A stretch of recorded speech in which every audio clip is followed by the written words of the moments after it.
తమ విశ్వవిద్యాలయాన్ని యూజీసీలో చేర్చాలంటూ కోటి మహిళా కళాశాలలో విద్యార్థులు ఆందోళన చేపట్టారు.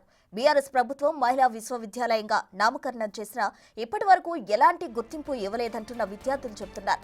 మరోవైపు చాకలి ఐలమ్మ మహిళా విశ్వవిద్యాలయంగా రేవంత్ సర్కార్ పేరు మార్చింది. అయితే డిగ్రీ పూర్తవుతున్న నేపథ్యంలో యూజీసీలో చేర్చకపోవడం వల్ల తాము ఇబ్బందులకు గురవుతున్నామని, తమకు ఏ ప్రాతిపదికన సర్టిఫికేట్ ఇస్తారని ప్రశ్నిస్తున్నారు. తమ భవిష్యత్ అయోమయంగా మారిందని తక్షణమే సీఎం జోక్యం చేసుకుని యూజీసీలో చేర్చాలని విజ్ఞప్తి చేస్తున్నారు.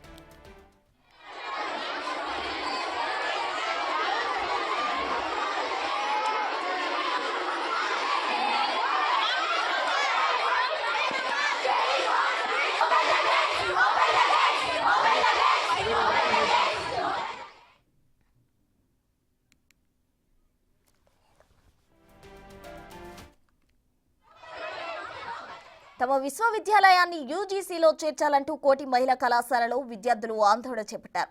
బీఆర్ఎస్ ప్రభుత్వం మహిళా విశ్వవిద్యాలయంగా నామకరణం చేసినా ఇప్పటి వరకు ఎలాంటి గుర్తింపు ఇవ్వలేదంటున్నారు విద్యార్థులు. మరోవైపు చాకలి ఐలమ్మ మహిళా విశ్వవిద్యాలయంగా రేవంత్ సర్కార్ పేరు మార్చింది. అయితే డిగ్రీ పూర్తవుతున్న నేపథ్యంలో యూజీసీలో చేర్చకపోవడం వల్ల తాము ఇబ్బందులకు గురవుతున్నామని, తమకు ఏ ప్రాతిపదికన సర్టిఫికేట్ ఇస్తారని ప్రశ్నిస్తున్నారు విద్యార్థులు. తమ భవిష్యత్ అయోమయంగా మారిందని తక్షణమే సీఎం జోక్యం చేసుకుని యూజీసీలో చేర్చాలని విజ్ఞప్తి చేస్తున్నారు.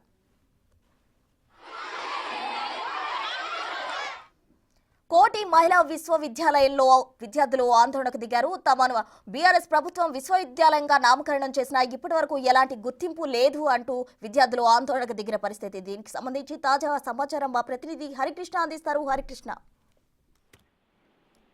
కోటిలోని మహిళా విశ్వవిద్యాలయాన్ని యూజీసీలో చేర్చాలంటూ కూడా విద్యార్థులంతా కూడా ఆందోళన చేస్తున్నారు. అయితే గత ప్రభుత్వం బీఆర్ఎస్ ప్రభుత్వం కోటిలోని ఉస్మానియా యూనివర్సిటీకి అప్లికేటెడ్ గా ఉన్న కోటి ఉమెన్స్ పీజీ అండ్ డిగ్రీ కళాశాలను యూనివర్సిటీగా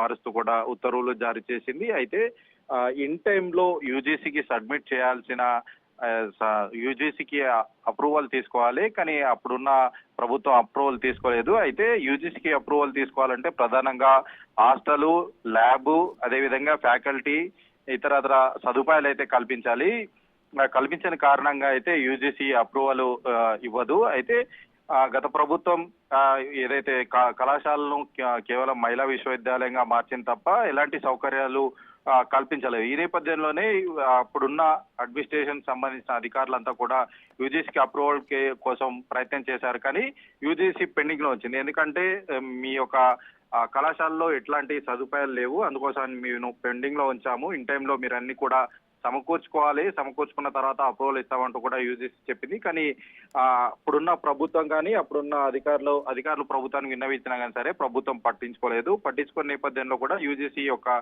అంటే కోటి మహిళా విశ్వవిద్యాలయం సంబంధించిన అప్రూవల్ అయితే పెండింగ్ లో పెట్టింది. అయితే ఈ నేపథ్యంలోనే అయితే ఈ ఇటీవల కాలంలోనే కాంగ్రెస్ సర్కార్ అధికారంలోకి వచ్చిన తర్వాత అన్ని యూనివర్సిటీలకు కూడా వీసీల వైస్ ఛాన్సలర్ ప్రకటించింది, కానీ కోటి విశ్వవిద్యాలయానికి సంబంధించి ఇన్ఛార్జ్ వైస్ ఛాన్సలర్ ప్రకటించింది. ఎందుకంటే ఆ కారణం యూజీసీ సంబంధించి అప్రూవల్ పెండింగ్ లో ఉన్న కారణంగా వైస్ ఛాన్సలర్ ను పూర్తికాలం వైస్ ఛాన్సలర్ అయితే నియమించకుండా ఇన్ఛార్జ్ వైస్ ఛాన్సలర్ అయితే నియమించింది. అయితే చాలా కాలంగా కూడా మేము అంటే యూనివర్సిటీ కళాశాలను యూనివర్సిటీగా చేశారు, యూనివర్సిటీని చేసిన కాలంగా మేము ఇక్కడ చదువుకోవడానికి వచ్చాము, మా భవిష్యత్ బాగుంటుంది అంటూ కూడా మేము ఇక్కడికి గ్రామాల నుంచి అయితే ఇక్కడికి వచ్చి చదువుకోవడానికి ఎన్నో ఆశలతో వచ్చాము. కానీ యూజీసీ అప్రూవల్ లేని నేపథ్యంలో తాము అకాడమిక్ ఇయర్ పూర్తవుతున్నా కానీ సరే యూజీసీ అప్రూవల్ రాకపోవడంతో తమ భవిష్యత్తు మొత్తం కూడా ప్రశ్నార్థకంగా మారింది. ఇప్పుడు మా అకాడమిక్ ఇయర్ అయిపోతున్నది, ఏ సర్టిఫికేట్ సంబంధించి అంటే అకాడమిక్ ఇయర్ పూర్తయిన తర్వాత ఏదైతే సర్టిఫికేట్ ఇస్తారో ఆ సర్టిఫికేట్ ఏ ప్రాతిపదికన ఇస్తారు, ఏ యూనివర్సిటీ అని ఇస్తారు, మా భవిష్యత్ మొత్తం కూడా అయోమయంగా మారిపోయింది.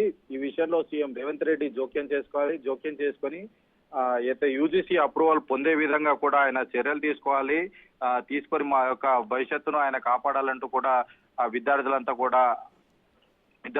కూడా ముఖ్యమంత్రి రేవంత్ రెడ్డిని విజ్ఞప్తి చేస్తున్న పరిస్థితి అయితే ఉంది. థాంక్యూ హరికృష్ణ.